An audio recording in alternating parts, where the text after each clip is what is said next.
Hello, everybody. I thought it was time to have a little recap, particularly if you remember at the beginning of the year, I looked at the April Ingress chart for the United Kingdom, and I also looked at some other charts, and I said I thought Boris Johnson would go.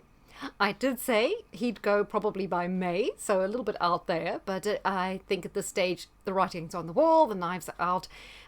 There's never been this many resignations. This is the most serious stroke a Prime Minister in the UK has ever been in. It's a totally untenable position, and I think it's the end of the road for Boris Johnson.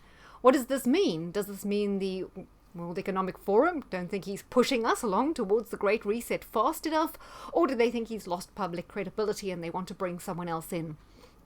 My opinion is it's not even about Boris. It's to demoralize the Brexiteers and the kind of people that support the principles that he once appeared to espouse.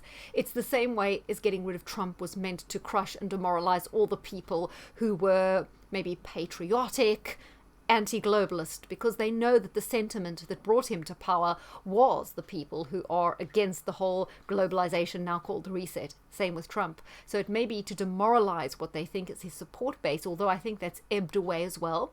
Personally, I was on board with Boris initially. I was pleased when he won the election. I was hoping that he would deliver Brexit and we would have an exciting new future in the UK away from the controls of Brussels. But that clearly wasn't meant to be.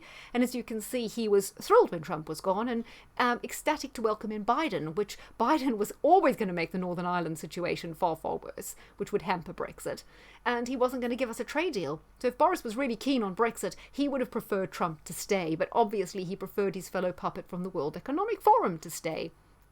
So in terms of predictions, Boris will definitely go. As you know, I've already said that Tugendhat and Gove are a shoo-in simply because they were at the Bilderberger conference, and I think that that gives them a little bit of a edge. I don't think it's going to be Rishi Sunak. I think he's already too damaged.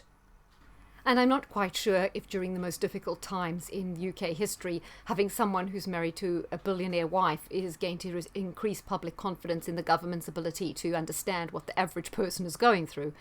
Liz Truss is a total lightweight and no credibility. She is inarticulate, obviously only capable of parroting lines that are delivered to her, and an absolute warmonger. Having said that, I certainly believe, and there's a blog coming up on this, that the person they appoint will be a more warmonger, which will escalate things with Ukraine. And Tugendhat and Gove definitely fit into that category. So definitely watch out for them. I know that there are other people throwing their hat in, including obsequious Jeremy Hunt. And I remember I did some charts of different Tory leaders way back when Boris wasn't the Prime Minister yet. And I said that Jeremy Hunt is a total obsequious little brown-nosing kind of person who just sucks up, and Jacob Rees-Mogg, I said, was a backstabbing troublemaker who couldn't be trusted. So okay, enough on that. Yeah, so I do believe that we are heading for tumultuous times in the UK, and I will say now that I believe a general election, maybe September, because it would have to be, it can't happen any sooner, so it will be sometime after September, is very, very likely. Now, in the April Ingress chart that I looked at of the UK for this year, there were striking similarities to the chart of Russia, or Moscow, should I say, at the Bolshevik Revolution. Therefore, I think, unfortunately, that signifies we could see a seismic shift to the left. So while it pains me to say it, I don't think we should rule out a general election with a hung parliament where possibly Labour, the Lib Dems and the SNP can form some sort of coalition, which would be basically a Marxist takeover. I hope that doesn't happen. I hope I'm wrong, but let's brace ourselves for that. Because while I am very disappointed in everything about Boris, I understand that every other option is worse. Everyone in the Conservative Party is probably worse. There's absolutely no one that I would trust.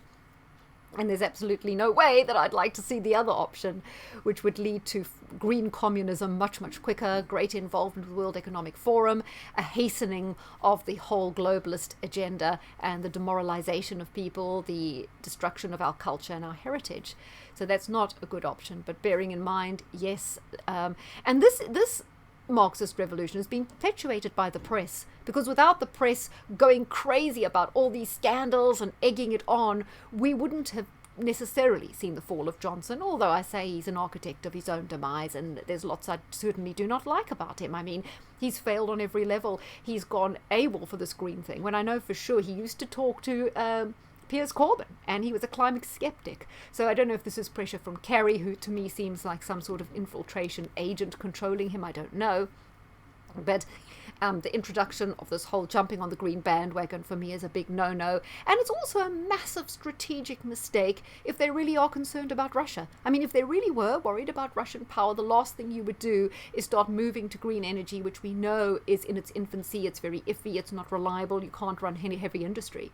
And especially in Europe in general, past reliance onto Russian oil and gas. You handing Putin power, and as I say, he doesn't need any weapons, he just needs the off switch, and he can cause the downfall of Europe. So if the greatest brains are apparently walking the halls of power in this country, I don't know how they didn't see that coming. It has to be by design. And also with America going from under Trump, the biggest producer of oil and gas, to virtually closing all that down with Biden, it's obvious that prices all over the world will spiral, and people will be more reliant on Russia, and that will cause the downfall, the economic suicide of the West. So this is all by design. I mean, there we have Janet Yellen saying, inflation is transitory. And then, we made a mistake. It's not. No, I'm sorry, at her level, her experience, her supposed expertise, you do not make mistakes like that. It's economics 101. It was not transitory.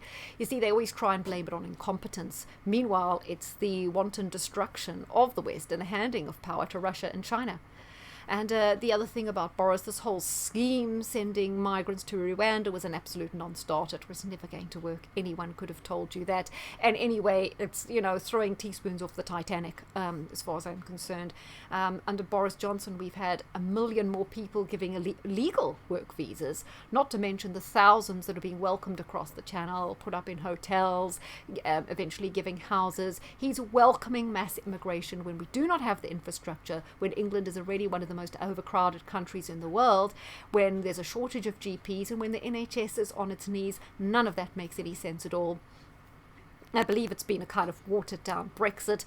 Obviously, he was totally on board with the lockdowns and throwing a deaf ear to any concerns that anyone might have had about this, pushing it on NHS staff. These are all cardinal sins that I can't forgive. He's just been a massive, massive disappointment. But at the same time, I'm under no illusions that anyone else is going to restore things or be any better. I'd just like to look at these two stories. Oh, by the way, just on my getter here, I've put there, just when you thought it was gone, and here we've got the government putting out contracts for new diagnostic kits and PCR tests.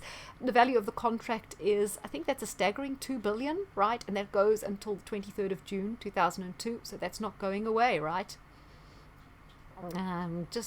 Argentina, their currency is crashing, and they look like they're going to need a bailout. How many more countries? The Dutch farmers, that wasn't, and of course I had some things on the CERN Hadron Collider. I just wanted to revisit the story when Boris Johnson was the foreign minister. Right, there was a story. I've got this here from the real reason why this. He, at the time he was married, and his wife had cancer, and he was having an affair with Carrie, allegedly. I don't know if it is allegedly or confirmed. I don't know. Let's say allegedly. And at the time, it was believed, as you see in this particular article, that she was being offered an 100,000 per annum job. Johnson was trying to get her this job in the Foreign Office. It was a very, very important job, and she was woefully unqualified to do it. So a little bit of nepotism that seemed to be going on there.